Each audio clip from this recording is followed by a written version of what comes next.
What's up everybody, welcome to Money Management channel. My name is Andy and today I'm gonna be doing an update on MMTLP and FINRA saga. I got the cash in the bag, stadium packed, born a rock star in this life, gonna live it up. And for today's video guys, I have several news, some of them quite interesting and some due diligence are extremely important for us.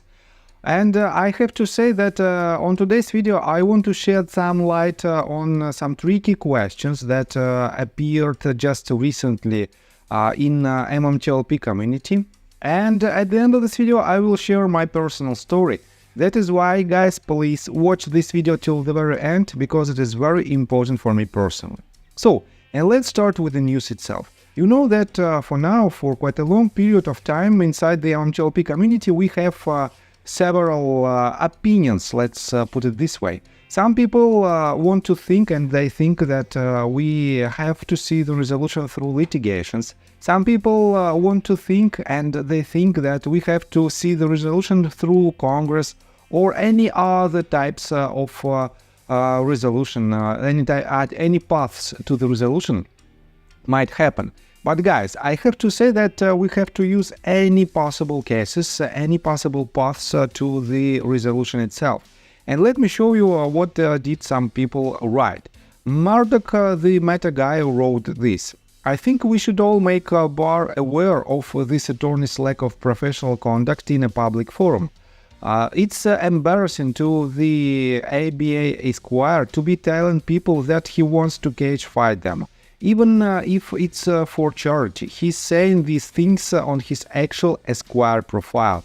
And this tweet was published on August 23rd, basically just a couple of days ago. And Southern Oracle 06 wrote this just yesterday. MMTLP. Some folks don't have a pot to piss in, and it happened long before MMTLP. Mark is helping shareholders. Every threat you all make or suggest shows you're not.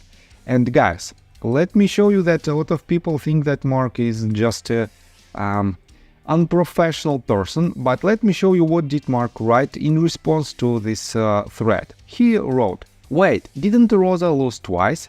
Didn't Hoffman lose twice? Didn't Allen lose twice? Those were actual court cases and in arbitration. We lost 2 state court petitions on procedural grounds. Not court cases, where we have an established winning record. Fact, really bad due diligence.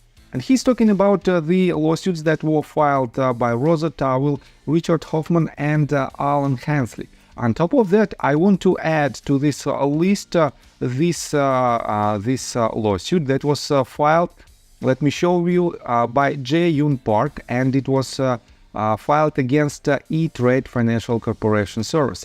And it was terminated in 2023, it was filed in 2023 as well, and was terminated in 2023. So we have plenty of cases that basically failed in our case, but I have to admit that for now we have 2 major ones. It is 2 RICO lawsuits. One was filed by Mark Basile, and the lead plaintiff in this lawsuit is Anna Trades. On top of that, the second RICO lawsuit is the lawsuit that was filed by Scott Trott, and these lawsuits might definitely give us a resolution, some kind of resolution. And guys, it doesn't matter whether you like Mark or not. It doesn't matter whether you... And by the way, guys, the same story with the involvement, potential involvement of Trump, Donald Trump, DJ Vance, and RFK in our case as well, because not so many people want to have Donald Trump as the next US president. But guys, think of it like this. If the resolution comes from the side that you don't like, will you accept it or not? And I have to say that I used to play hockey, and one of the greatest person from this field said this: you miss 100% of the shots you don't take. And Wayne Gretzky said this statement. And I have to say that, yes, do you care about the person who will bring this resolution to our case? I think you don't, and you shouldn't do, and you shouldn't care about this person. The only thing that you should care of is the fact of the resolution. The only and the main goal for us, for all of us, is the resolution itself and the payment for all the damages that you have on your books. And guys, definitely MMTLP community is extremely different. We are all different people. We want to see different people as the US president. And guys, to be honest, I'm not a US citizen, and but I'm also not a MMTLP shareholder. But there is a lot of people who bought MMTLP shares from abroad. And they don't care at all about the US president, but they care about the resolution itself. That is why we have to focus on the goal itself and not on the people who might or might not bring us this resolution. And let me show you that Scott Roth, the person who filed the second RICO lawsuit, just yesterday or a couple of days ago, wrote this tweet: DJT and RFK for the win. And he refers to the tweet that was published by Chase Geyser, and Chase wrote, "I spent months thinking RFK Jr. was a CIA plant because his campaign manager is former CIA. I thought the whole reason he ran was to split the vote and usher the Democratic candidate. It now appears his entire race was for the purpose of gaining enough influence to ensure a Trump victory against the deep state.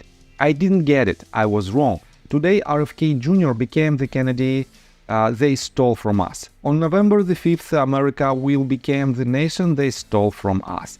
So, guys, and I completely agree with this statement. On top of that, take a look right here why I think Robert F. Kennedy Jr. might bring us the resolution. Not the resolution, probably not the resolution for MMTLP case, but the main resolution for the main goal of the entire US stock market. And let me show you that on May 21st, he published this tweet. He wrote, "I'm very aware of what the average retail investor has been saying about the need for greater transparency in our markets, stronger regulatory oversight, and tougher penalties for market manipulation and criminal behavior. My administration will support the ape retail rebellion and enact aggressive Wall Street reforms. Too much action with words. I just invested $24,000 in GameStop from the fees I earned from suing Monsanto for their knowingly poisoning our soil and causing cancer. I love the idea of making Monsanto support TME and the apes. We need a free and fair market. Let's punish predatory short selling to the moon. By the way, I ride with you and I'm not leaving." And guys, definitely these type of people, especially if, and I would say when, they become a chairman for different committees, for different authorities, they will definitely at least try to help us. And guys, we shouldn't be sure for 100% that this will bring us the resolution. But let me remind you again about this phrase. You miss 100% of the shorts you don't take. So definitely it is another potential path to the resolution, but with no guarantees at all. So let me show you another quite interesting tweet from Marcus. He wrote this just several hours ago. "The good thing about being late to the party and reading the court cases later is that I could read most of the current court cases today, and something interesting popped up for me.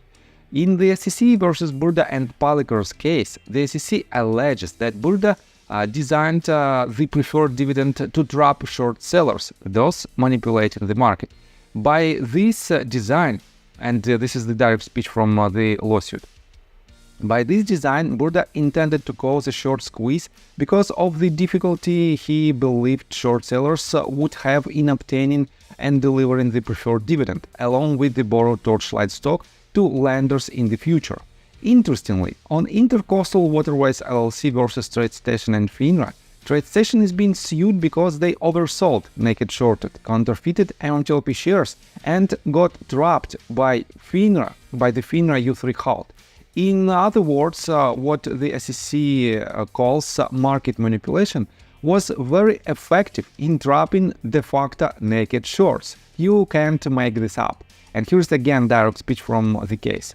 Pursuant to the lending agreement, TradeStation loaned its customers, including plaintiffs, fully paid MMTLP shares to aid unidentified third-party brokers, the DOR defendants, to facilitate DOR defendants' opening of short positions in MMTLP in exchange for regular monthly interest payments remitted to plaintiff.